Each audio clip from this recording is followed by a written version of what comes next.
NFL Films? Y'all gonna put me on?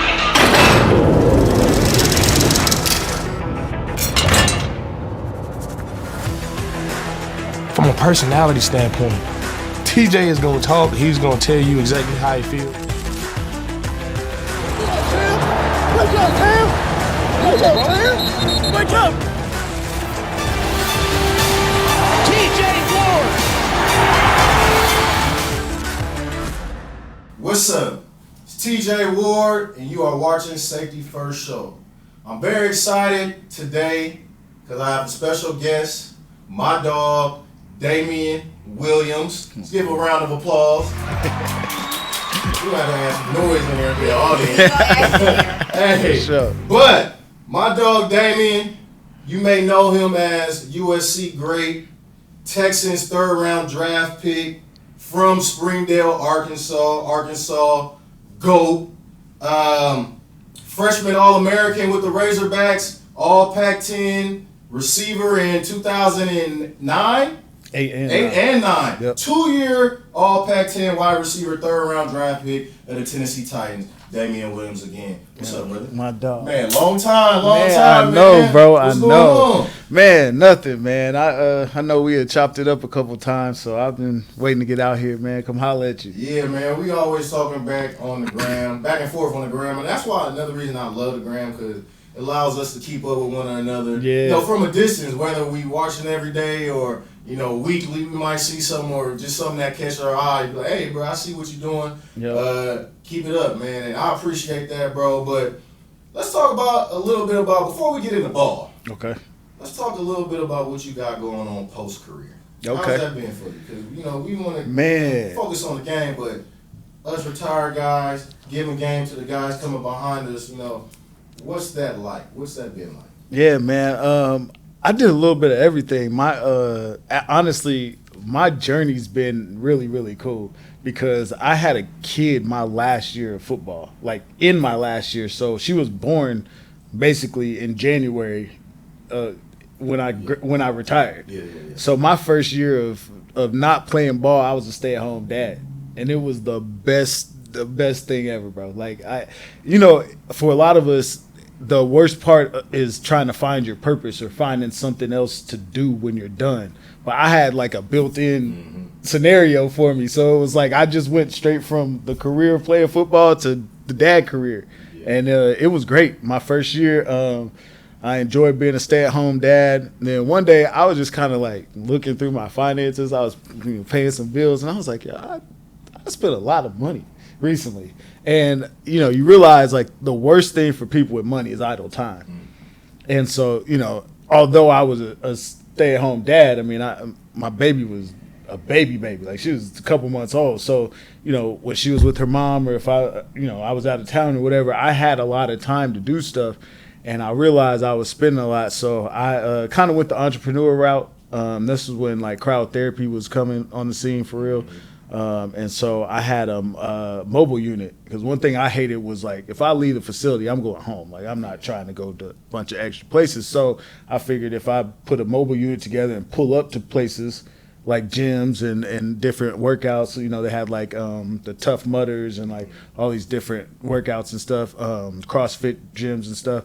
And so I figured if I pull up to them, that's one less stop they got to make for recovery. And so I did that, had a good run with that. Wound up meeting a guy that owned a financial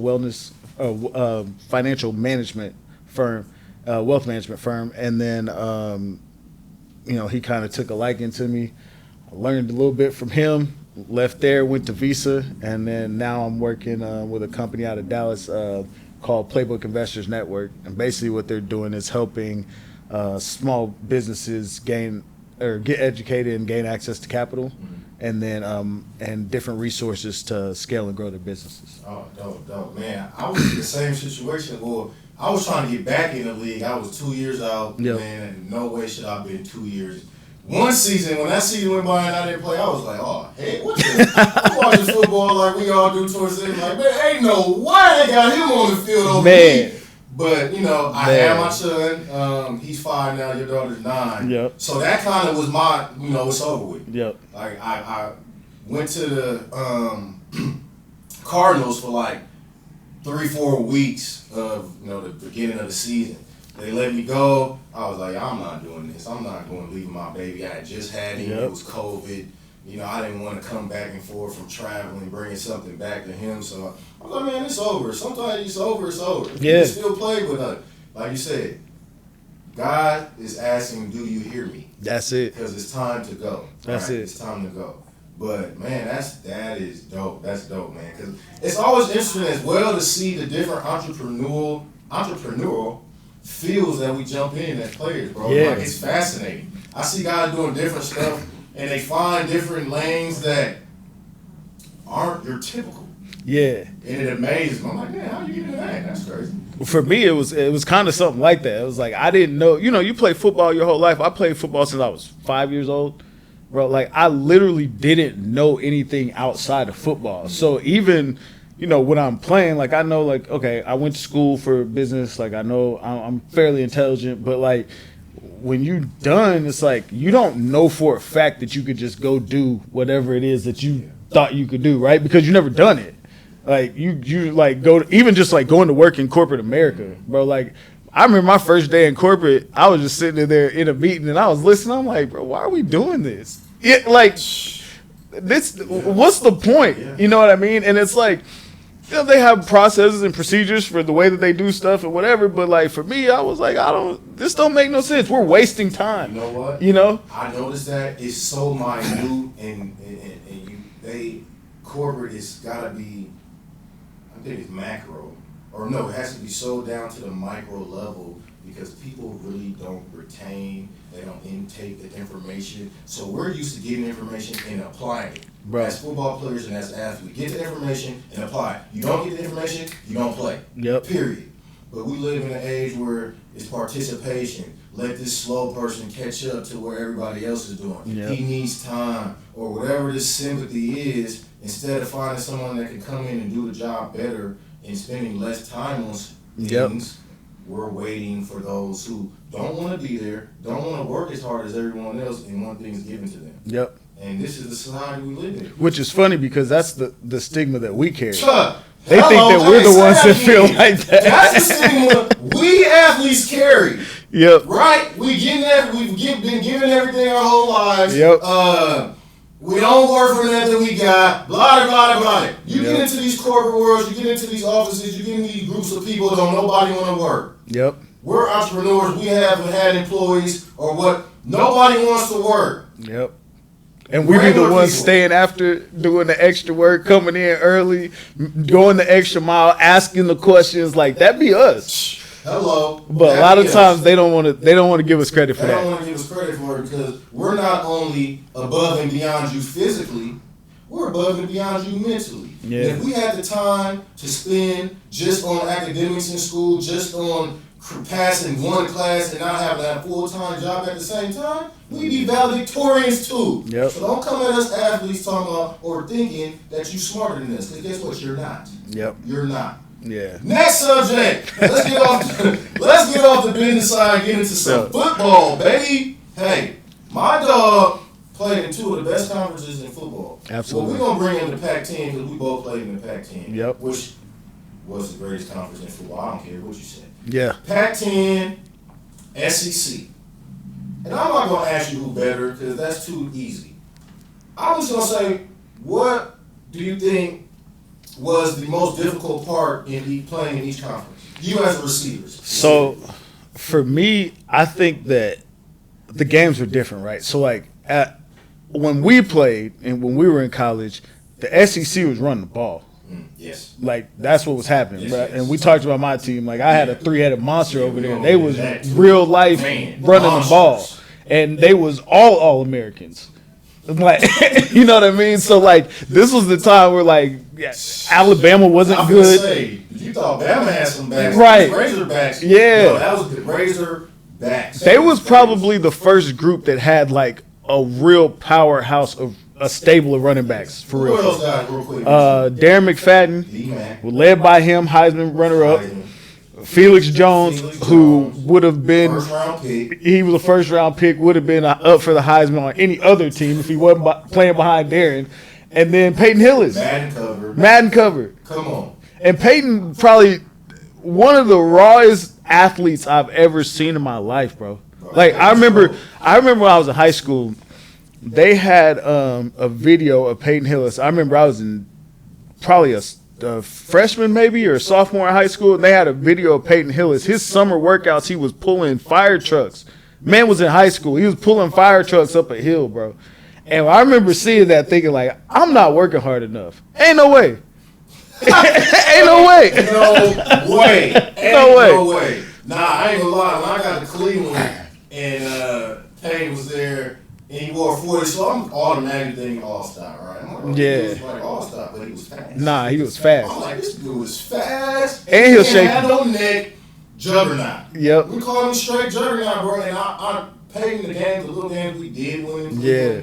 Payton had like a lot to do with those wins. We could run the ball, and our O-line was pretty good. But we couldn't pass, because we had no pass. Yeah. We had 15 quarterbacks. Like they got now. Can't figure out who they gonna play quarterback. It ain't hard. Find the quarterbacks, stick with him. Anyway. But to answer your question though, I will say this. Back then, playing an SEC receiver, if you was getting off, you was really getting off. Because it was limited opportunities, right? Whereas like when I went to SC, like the reason I chose to transfer to SC is because they was gonna have 2,000-yard receivers every year. Like guaranteed. It didn't matter. You could look at everybody that came before me. They had. Who was your head coach that year? I had Pete. Oh, Pete was still there. Yeah. I was the last year of Pete. I was the last year of Pete. But y'all had a stable there too. Yeah. Gamble. We had Gamble. My dog Joe McKnight. Yeah. CJ Gamble. Johnson. Stefan. Mark Tyler. And people don't even know Mark Tyler was called. We had Alan Bradford, who AB was a linebacker. Alan Bradford. Man, I forgot about Alan Bradford. Yeah, bro. Man, so yeah, that was the game, man. When we had that 2008 class, our secondary was crazy. So it was me, Jackson, Walter Thurman, Jay Burr, right? Yeah. So that game for us, we still hadn't knocked the dust off that USC aura yet. Yeah. Y'all was still SC. I mean, I had T. Mays in the back end. Defense we was good. So we talked about this, right? We was talking about this earlier, but this is what I was going to bring up. I just recently realized that defense was like the second best defense in the history of football, of college football. Yeah, that 2008 USC defense. I was looking at the stats, and it's the 2001 Miami. Yeah. And that 2008 SC defense was like the number 2. I didn't know they were that good. I didn't either. Well, and I knew they was good, but it's like we practice against them every day. So it's like, to me, I'm like, man, I'm getting that Kush today. Ray, I'm avoiding for sure. I'm getting away from him. But it's like me and T. Mays was going at it like. Yeah, but we had all those guys, but it's like, if that's your everyday, that's your normal, right? But I never realized this, and I seen the stat the other day, and I was looking, I was like, damn, like, we was really like that. Oh, yeah. Kush, Ray. Clay Matthews. Clay didn't even really. Well, we had Clay Matthews, Everson Griffin. God, doggy. Yeah, y'all had one of the best defenses in history. Ever. Because we came in that game, and y'all had a stacked team, so we knew we could hold y'all, but we was going to need our offense to score too. Yeah. Like, it was going to be one of them. But our offense didn't score, got in the red zone, didn't put up a touchdown, and then we just couldn't hold y'all for that long, man. And y'all hit us with it. Was that you that hit me with that double move? Yeah. Oh, my God. Don't show tape. Well, this is the thing, though. We knew y'all was biting. Bruh, yeah. Because you almost had to. Y'all didn't play cover 2 for real. Like, y'all was going to be in that box playing that cover 4, and we knew it. I can tell you. We knew it. We knew it, what happened was, our corners, y'all ran like a levels route, short, shallow out, and you were running 7 behind you. But our corner was so shallow on the shallow out, I had to respect the corner, bro. I had to. And you went on that corner, and you put your foot took it up. Blah, I said, off up. Yep. Hit me on the corner post, but honestly, I blame you, Pat, because you on the backside of cover 2. That ball was in the air long enough. You got to get to that ball on the backside. Man, listen. That's what I would have did if you would have ran on the other Yeah. No, actually, matter of fact, that one was Rojo. That one was Rojo that ran that one. We ran the slip screen. We ran the screen of the slip. That's what it was. I was wide open. We was chasing y'all that game. Yeah. Y'all had some big plays. But that's because we was worried about y'all. You and Pat was hitting shit. I'm sorry, can I curse here? My bad. But y'all was hitting shit. I knew that this game was an opportunity for me to make my mark nationally. Because, you on the roster, if you looking to make your name in you looking for that team that, okay, it's the SCs, it's the Oregons, the Washington, Alabama. I got to show up these games. Oh, no, absolutely. Got to. Absolutely. And we lost, but I showed up. Yeah. And I showed up, and man, I always got respect for your whole team, all those guys, man. I talked to a lot of those guys more than I talked to my own teammates. Right. But, man, they showed me a lot of respect at the game. Hey, man, you do your thing, coaching and everything, so. Yeah, no, we game plan for you. We game plan for you. Where's number 2? Where's he at? Nah, real shit, man. That's dope.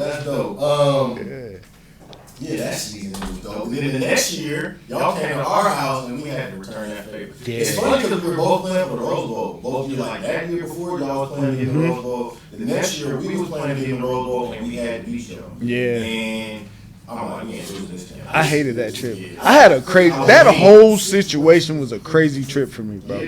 Before we even came to that game, first of all, I was hurt. So like I had a hamstring injury, and I wasn't supposed to play in that game, but like I really, really wanted to play.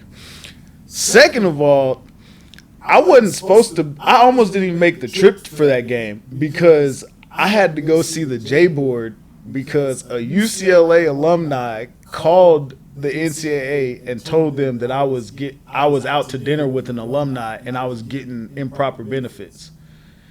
The alumni that I was out with was Sanchez. He had just graduated the year before. So technically he was alumni, but this was my quarterback the year before. And they called and told the J-Board. So I had to go in there to the J-Board and sit in front of them and explain how I wasn't receiving improper benefits. And the only reason that I even got out of it was because Pete came in there and was like, yo, we're leaving. Like, this is crazy. Like, this is the wildest thing that he shouldn't be in here. And he just came and got me and was like, we're leaving. We're going to play. And this goes to another point real quick. You see how they go out there way to try to make it hard for a young black brother to prosper? This dude is out to dinner with his teammates. You got some screw job from UCLA trying to say he's receiving improper benefits to ruin his life. This can ruin the livelihood for his family and everything that he's going to work his ass off for. Yep. The situation with Randy Moss, he had to go to Marshall instead of trying to do it with Jameson and Crowley. What's the issue with y'all, man? Let us go to school, let us get our education, and let us play. Stop bothering us all the goddamn time. Anyway, go ahead. Facts. That's big facts. But yeah, so I almost didn't even make that trip. A couple things that was happening. And then I went up there to get my back to lose. That was the worst, bro. That was the worst. That was a Halloween trip. I got to pick to seal the game. Yeah. Hey, man, I had a great week. Nasty. Man. That was good, man. Nasty. Yeah, because you didn't seem like you had a lot to do with the J-board. You transferred, so you had to sit out a year. Yeah. Which you had to do back in it was trash. You got to transfer, sit out a whole year. Yeah. For what? I don't know. They make you sit out just to make it difficult on us. They just want to make it difficult on us. Yep. Then you get into school.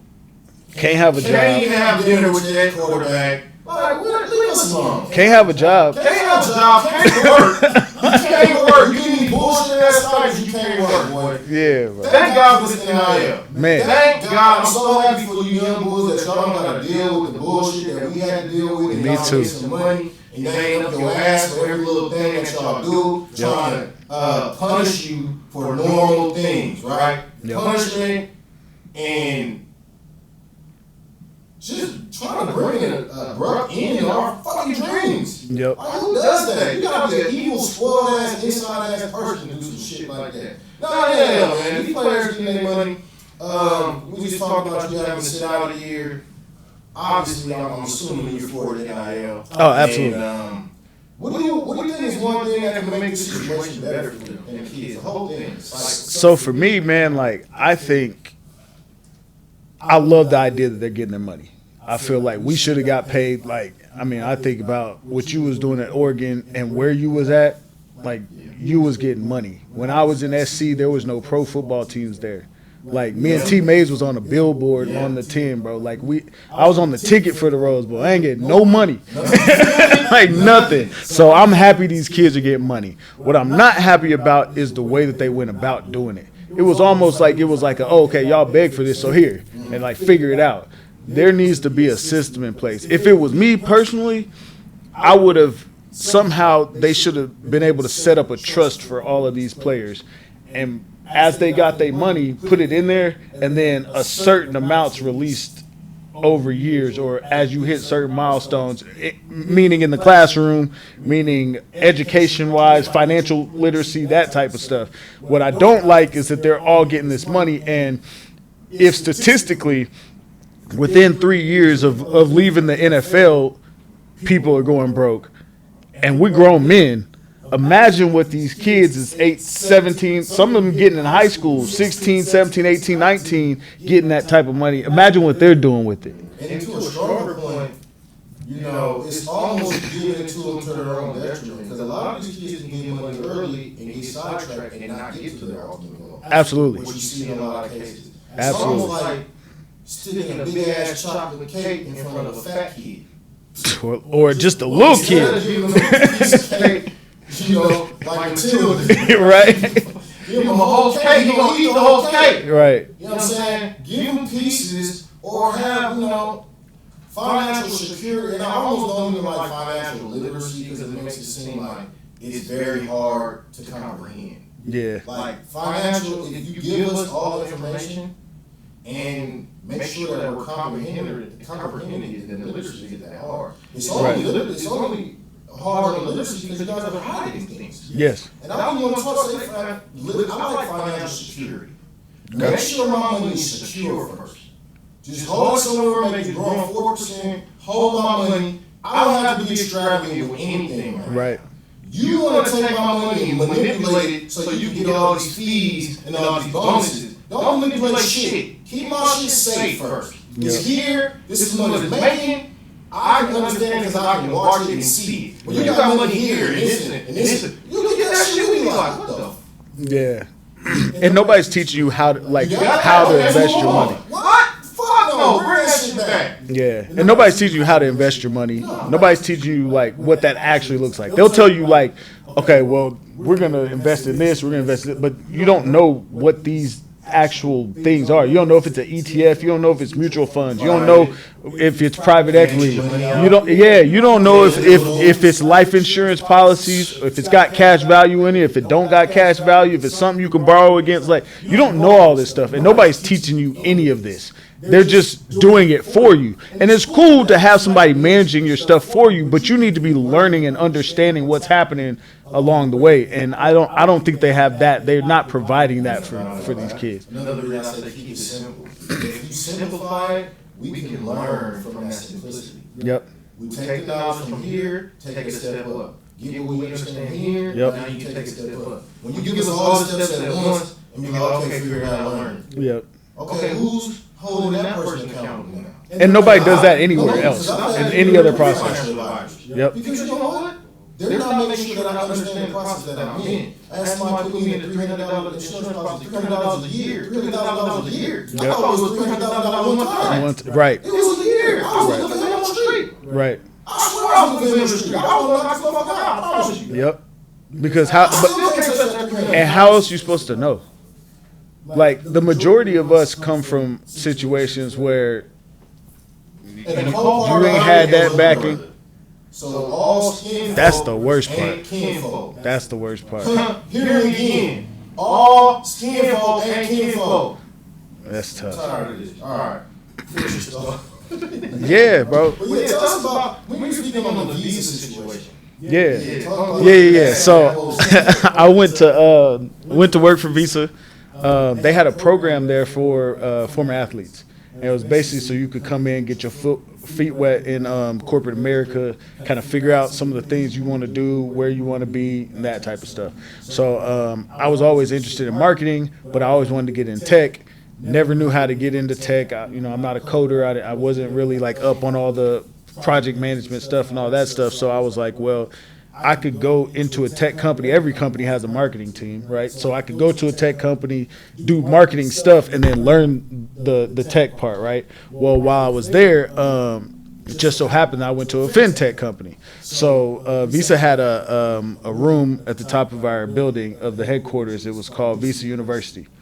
And it was just a vault of knowledge of all kinds of financial cases, different stories about the company, but also you could learn like about how credit cards work and like the actual fees and the transactions that happen along the way. You could learn about just like simple checking and different types of accounts, CDs and all that type of stuff. So I would go there on Wednesdays. I didn't have a lot of meetings usually, so I would go there and just work out of there that morning. And while I was there, I would be looking stuff up, and I realized, I'm like, besides the fact that I didn't know most of the stuff I was looking up, I started thinking, like, none of my friends know this. Half my family don't know this. Like, and these is people with a lot of money that don't know all of this stuff. And, for me, it's kind of a double-edged story because it's like, for one, like I'm grateful that I had that opportunity to learn this stuff, right? But then it's like, how do you pass this along? Because, and why didn't we know this, right? Like, I didn't learn about money until I retired from football. And that's when I had all the money. So, like, why is it that I never learned about money until I was done playing, right? But then, like, I go to think about it, like, I have family friends, and, like, their kids are 8. They're triplets. Their kids are 8. And they're talking over Christmas about what they want for Christmas and Saturday and third, and they're talking about like, buying different stocks. And I'm like, these is 3 8-year-olds. They're having this conversation. That conversation didn't happen in my household. That conversation doesn't happen in a lot of those households. Even right now, like with my daughter, like I teach her certain stuff about money and whatnot, but even that, like she's 9, she's not learning about stocks. And it kind of made me think about the way that I was parenting as well. As like, I thought, you think you do a good job and you do the best you can. There's no blueprint to this thing, right? But when I see stuff like that, I'm like, you know what? Nah, this is how it's supposed to go. Like, we're supposed to be having those conversations early, right? And it just blew my mind to hear these kids talking about this, because they was talking about stuff like I'll be talking about on the regular. I'm like, wait a minute. So I'm over here asking them, like, so what y'all think? like, you know what I'm saying? Like, let me pull this swab up real quick and get some game. Yeah. Like, am I invested properly? Like, I'm asking them, right? So, and it's just stuff like that. Those conversations that, like, we as athletes, A, need to be a part of and understand ourselves, but B, like, as like I always say, is like, it's funny raising these suburban kids. Like, like now we need to be able to pass that stuff along, and having these kids, like my daughter don't get to just be on Roblox all day or be on whatever else. Like, we're going to learn some stuff in here too. For sure. That's very, like I say, because all our kids are from different environments we from. Yeah. And obviously, I'm like, boy, you spoiled. Spoiled, bro. Spoiled. Yep. Yeah, we just went through this at my house. My daughter's 9. She got a phone this year. I told her, look, I know all the people that's in this phone, and those are the only people you to talk to. Don't be getting no new numbers, like none of this, bro.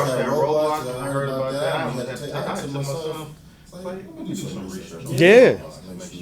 And you gotta really be in there. I know. Yeah. Because I was going to say, I heard they was trying to put like a dating app in there and all kinds of stuff. And that's crazy work. For some kids? Yeah. Anyway. Yeah. I knew we was going to have to talk about this. I know we're going. Our man, Mark Sanchez. Yeah. Was involved in an unfortunate event last weekend. And initially, as more news was coming, that's why I like to jump on commentating on things with all the facts. Yeah. And the last fact comes out. So what we won't do is talk down on the situation. It's just unfortunate. I know you know, that was your guy. Yeah, that's my dog. You very well, I'm gonna say. Yeah, for sure. But how's Mark doing, man? How's he doing? That's my dog, man, and I've spoke to his family since, and I actually spoke to him. And for me, my part in this was I haven't heard their side of the story. I didn't ask any questions about what happened. It was more of just letting them know, like, look, man, I know you're going through it, and these are the types of times where you really find out who your people are, who your real friends are, and that type of stuff. I'm like, look, man, like, I don't condone any type of violence or anything like that, but also, like, that's my friend, and so I wanted him to know that he had support, that, if he needed to talk or whatever, and just, I think more so, it's like we see stuff like this happen, right? And it's sad, because you never know the full extent of the situation. And I think especially in his situation, I think it's more just about waiting to hear all sides, right? But also understanding that regardless of what happened or how it all plays out, I think the most important take for all of this is just to know, like, for guys like us, the guys that have retired, for guys that are, even while you're still playing, that are going through whatever they're going through, that, like, there's resources out there. And I think that's the most important part of this, is for, if there is something that's bothering you, or if there is something, to not let it build up. To get out there and talk about it. I'm a big advocate and proponent of therapy. Yeah. I've been to therapy. I know a lot of people that's been to it, and especially for athletes, it's so important for us, because we've been taught to suppress emotions for forever. Like, and even thinking, like, when you're a little kid, you get hit, you don't cry, get up. But it's like, but that hurt, bro. Like, it hurt. So you're telling me that I'm not allowed to react to pain, and that starts as a young kid, and that goes throughout your life. So if you wind up playing like we did, like playing 20, 25 years of your life, at what point did you learn how to manage your emotions? At what point do you learn how to deal with conflict? Like I said, I went to corporate America, right? If you come to me talking about where's this file at, first of all, it's on the drive. Go look for it yourself. But regardless of all that, if I'm not having a good day in football, we're going to get to it, and then we're going to get back to practice. I can't do that in corporate America. But nobody's taught me any ways to cope with this stuff, or how to deal with and resolve these conflicts, right? What I do know is in football, we probably just scrapped and then got back to it. And you yell and get it out, and then it's over with. You talk shit, whatever. You're done. Can't do that in the corporate space. But if ain't nobody taught us that, like, then what you do? Or you used to have that outlet when you was playing, so you can go get it out. But now you don't have that outlet, so now you're at home with your family, and you and your girl get in an argument or something. Like, how do you release that tension, or how do you release that? It's hard to find ways. I know the ways that we are doing it right now is with bottles. Yeah. I know me, the turning point for me when I had to stop drinking, we talked about having these kids. Man, I was deep. I was getting into, like, depressed, bro. Just drinking to black out. Yeah. Drinking to literally black out. Like, I might not even be doing too much, but I got 86. Yeah. And you can easily... that can go into some other things, right? No, I was just fortunate not to get into something like Mark or something worse, but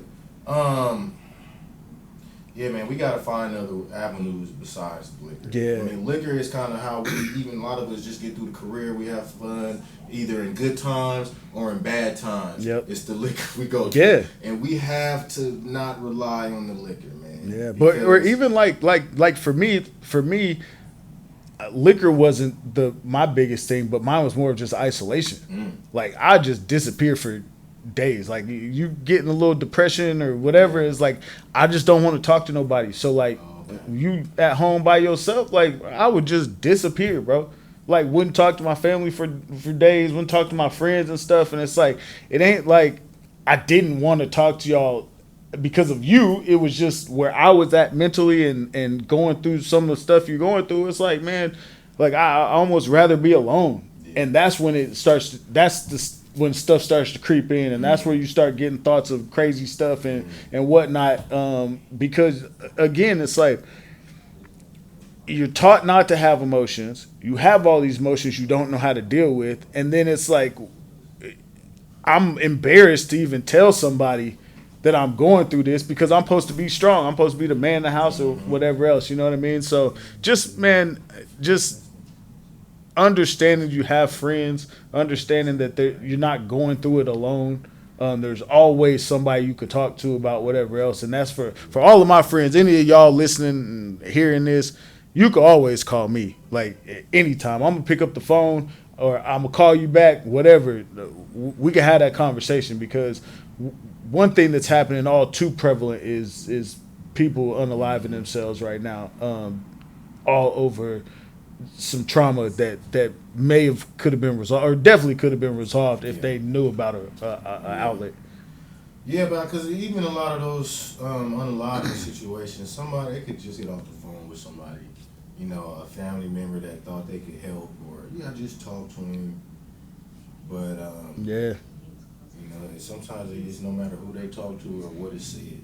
You know, they're gonna go that route. So we're just gonna keep our prayers up for those guys. For sure. And guys and girls. Before we get up out of here, I want to end on a little lighter note. You know our Unc Mike Irvin out there always. Yeah, it's my providing dog. Us with entertainment. You know Mike personally? Yeah. Okay. Yeah. I see Mike a lot. Okay. So he had to get back at some of these YouTubers talking about the receivers in his generation couldn't do nothing with the guy now. I saw that. The receivers in today's generation would eat us or eat the generation before alive. Yeah. And he had to go off. He had some choice words, and I'm glad he said it. Because now I can piggyback off of it. And no matter of fact, you piggyback off of it. I'm going to go last. Yeah. And I'm going to close out. Honestly, bro, I agree with it. Yeah. And I get it. Mike's animated, man. Like, Mike gonna give you, like even when you, like, every time I see him.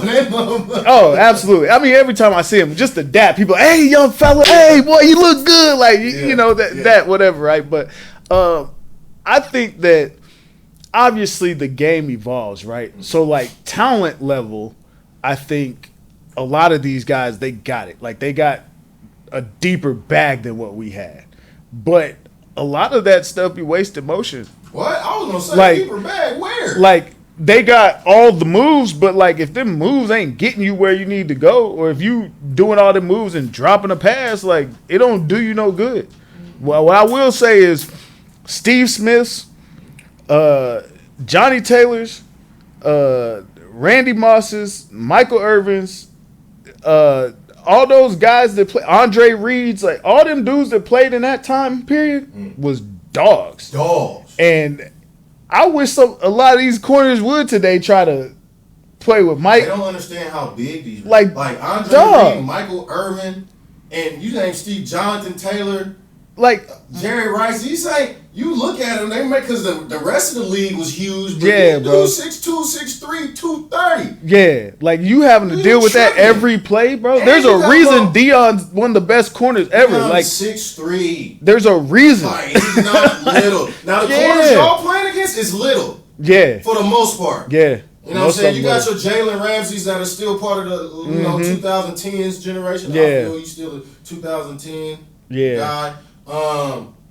But that's kind of gone now, bro. Like, these dudes ain't getting touched. Like Jefferson may not be in the league. But you can't touch him no more. It'll be 5 years, right? Yeah. Okay, so when you guys came in the league at that beginning, you can't really touch at the line of scrimmage 5-10 yards, right? Yeah. But we can still hit you guys for the absolutely, bro. I would cross the middle and, bro, especially no lie, bro. No lie. Dog, when we used to play the Jags and the Ravens, I used to hate playing them because we run a lot of crossing routes, and that was back in the time where they was looking up the crosser and just knocking them out. Like, it didn't matter. Just hit him. That's it, bro. No, you right. Like, Get the crosser. bro, the backside in, drop off, bow. Like, it just hit you. Like, they can't even touch you anymore. Yeah. So, I mean, yeah, it's a different era of football. So, yeah, they getting off because they can't get touched. You can't get hit. Like, if I was going across the middle now, I would never worry about getting hit. We was looking for y'all. Yeah. You, Troy, Brian Dawkins, like, I'm looking for them. Yeah. I'm not looking for none of these dudes today because they can't hit me. They can't hit. Worst case scenario, I get hit in the back. Like, all right, like whatever, cool. But yeah, man, that violence is definitely not in the game, and it's different. I hate that these players, and there's no knock on the current players, and even our generation, because I know the generation before us is like, man, they couldn't do this, couldn't do that. Yeah. And but there was some things the defense could do that we couldn't do. Like jam a motherfucker 15 yards downfield. Facts. Now for the offense, is reverse. It's like, damn, we get jammed 15. So honestly, the older offensive players, Yeah. I have dumbass respect for. Not facts. Like, motherfucker, they was tackling y'all downfield. And that's what I'm Slapping saying, you upside bro. the head. If you were O-lineman, the Raiders had them casts on. Yeah. If you was an offensive player back then, you was a boy. And that's Like, why Mike super feel boy. like that. That's Yeah, why and Mike he feel like should. that. He should, because Mike was known for catching balls over the middle, knowing he gonna get his head cracked. These kids, these receivers, they ain't even got the balls to do that. Nah. They too cute. They got And all there the ain't no- chains and shit on. Man, Bro, I seen it, let me man, dog. with all these chains on, I'm knocking them chains off. TJ, I'm knocking them chains off. Don't you ever come out here with them chains If again. I- I'm gonna take a fine. I used to tell players that, dude. Like, I believe that. We Garcon, Pierre Garcon. I used to hate that motherfucker. Pierre Garcon. We used to get in this all the time. I used to tell him, hey, bro, check this out. I would take a suspension and knock your head off. bro. Literally. And as a person, I don't know the brother, but as a player, probably one of the guys you want on your team. Yeah. But as an opponent, just, bro, rub me the wrong way. I'm going to take a $50,000 just to hold your helmet up like this. Nah, Ain't facts. like that no more. Nah, facts. You can't Like, do that stuff no I more. want your head as a prize. But I want to put it on It's the crazy wall to me though. Think about that like a because predator. wearing a chain. If I was a defensive player, I'm snatching chains, bro. Yeah. for Like sure. you not finna come out here and style Bruh, on me, just and you got a chain on. Nah, icy gang. shit. Bruh, Not you happening. Be looking for them motherfucking pearls. Not After the game, happening, I'm knocking all dog. that shit off. I'm snatching man, look, all that. We gonna come in the huddle like, hey, you see this pretty motherfucker with all them chains and shit on? Yeah, Hey, like leave. you Bring me can't the get chain. off today. Nah, facts, bro. Bring me the chain. Like I can't let you get off today and leave with that chain, bro. You can't We do wasn't even both. playing. That motherfucker say, bring me his chain. Facts. Big facts, bro. That's crazy Hey, to me. that's hilarious, bro. I be seeing these. Jackson Dart was out there last night. He Shining. been watching too much MTV. Nah, Jackson went to school with a bunch of them boys. Bro, you see the Instagram clips of Dart? He went to school with them boys. Jackson was raised like that. He was with us. I had to look at the Wikipedia. Where you from? Yeah. Hayesville, Utah. That's crazy. Oh, what's the dude say? Oh, gang, you ain't like that, gang. Listen, bro, that boy went to Ole Miss and got with the boys. Bro, he went to Ole Miss, but With was his he folks. at SC first though? Too, Yeah, right? he was at SC first. He Yeah, was an SC guy. He was out here with all the Bloods and Crips. Then he went out to Mississippi with Ole Miss. Got some Yeah. country cooking. Got them country He came boys. back dark skinned. he different. He different. But he nice though. He nice. He's very nice. Nice. He is very nice. But I'm gonna ask Dart to stay down. I mean, get down. Yeah. He You got know to what stop I'm taking saying? them And hits. Stop taking them hits, bro. And Cam. You know, who he Sutton, remind me of Jake Locker. Jake Locker. He remind me a lot of Jake Hey, Locker. the pack was loaded back then. Loaded, bro. We was loaded. Jake Locker was Loaded. a first round pick. Yeah, he With came to the Titans. too. Yeah, he was with us. Yeah. And shout out Jake Locker. I heard he got like acres and doing like some type of. oh man, Jake was farming set up and, before like, that, bro. He you know, been smart. No, He his was set family, up. right? Yeah. They was up in Washington. Yeah, They had yeah. Some big farm. They was set up before Yeah, that. he But had big but back. for him, like same thing, bro. Like get down. I used to tell him all the time, bro. Stop taking them hits. Like you gotta stop taking them hits, dog. Like that's not. This is grown man shit. It's different.